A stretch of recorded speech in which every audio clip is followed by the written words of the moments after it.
What does an IT leader do all day anyways? Are you sure you want to know? Okay. Meet Bob. Bob is a CTO in Chicago. So the CEO tells Bob that they're opening 2 new office locations in 2 months. So Bob needs to get them running in 8 weeks. And of course, Bob is already drowning in a sea of other projects. He's already got to manage all the IT infrastructure, the software applications, including the patches and updates, networks, disaster recovery, servers, the PCs, the security, mobility, remote workers, as well as working through all the various contracts. Now he's got to duplicate all this around 2 new locations. Fast. Oh yeah, the boss says he wants Bob to start looking at cloud solutions because he read something interesting about cloud on LinkedIn. Bob finds out his current vendor doesn't provide service in one of the new locations.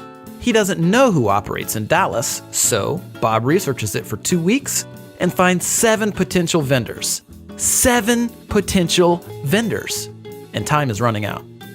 Of course, he already knows the carrier sales reps will make promises they can't keep because they have targets to meet. I mean, they're salespeople, right?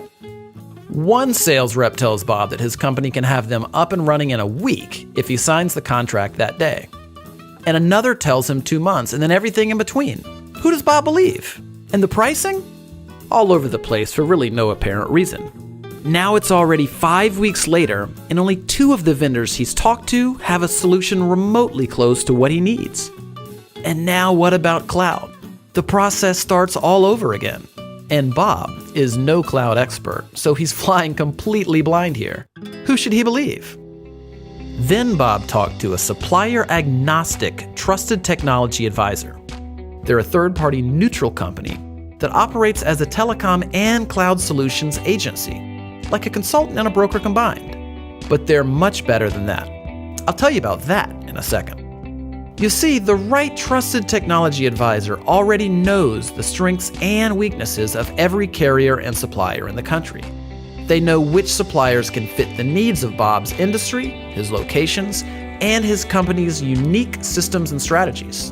Better yet, instead of sitting on the other side of the table during strategy discussions, this cloud and telecom technology advisor sits on the same side of the table as Bob, like a true partnership should. The advisor doesn't have sales targets to hit with suppliers because of their affiliation with a technology services distributor.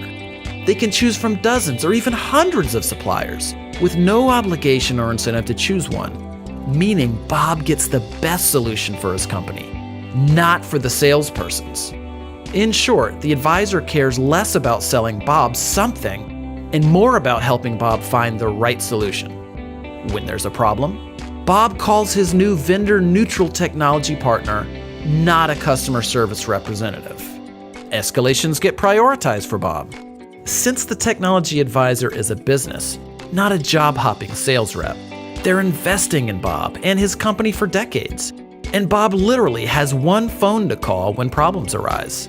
That's total accountability before, during, and after the implementation. But that's not even the best part. You see, whatever supplier and solution that Bob and his technology advisor decide on, his advisor will negotiate rates with the supplier that are the same or better than Bob would get by going direct. And get this, Bob doesn't have to pay the advisor anything for doing all of this work. 0.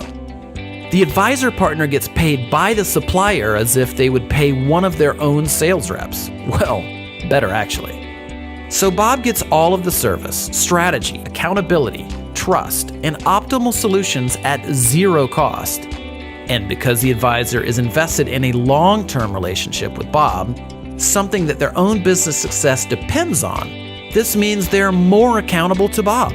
So everybody wins, including the supplier who gets more business without having to manage salespeople.